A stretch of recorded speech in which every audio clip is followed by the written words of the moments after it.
When we're referring to the XLIF, we're talking primarily about the lumbar spine, although now it can extend up into the thoracic spine as well.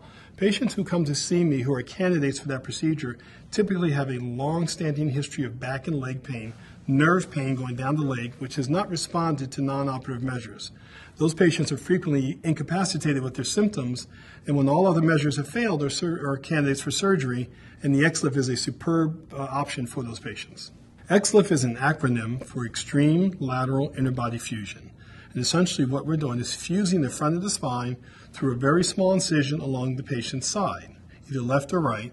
We make an entrance into the what's called the retroperitoneal space and go down to the spine, and we take out a large portion of that disc and place a cage there filled with graft materials so that we affect the fusion of the spine. When that heals, that segment is solid bone and is solidly fused. We will usually follow that up with a procedure in the back, oftentimes with a very small incision as well, in which we will free up nerve roots which are entrapped, where patients have spinal stenosis, and we'll fuse the back of the spine as well with a variety of different instruments we can use posteriorly. The advantages are smaller incisions, less blood loss, quicker return to activity, typically quicker return to work, typically a shorter hospital stay. These patients often go home the next day. We're fusing the front and back of the spine, which is traditionally a very large, substantial procedure, potentially with a great deal of blood loss. And now we have quite minimal blood loss, typically a test tube or two worth of blood loss, and a very short stay.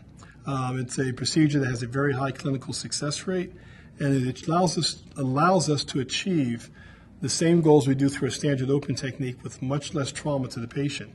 And we hope, no one has proven this yet, but most of us who do this believe that by preserving more of the patient's normal anatomy in their back, what I refer to as the soft tissue envelope, that it makes it less likely that that patient will come back in the future having broken down at the next level and require additional surgery, something we know occurs about 25% of the time in open procedures. Typically, when I do an open fusion, a standard open procedure, I get those patients into a walking program, again, very quickly, but I get them into physical therapy, typically about 3 months out. Before then, I encourage the use of an exercise bicycle, swimming, walking, aerobic activity. With XLIFs, I will send patients to therapy as quickly as 4 weeks out.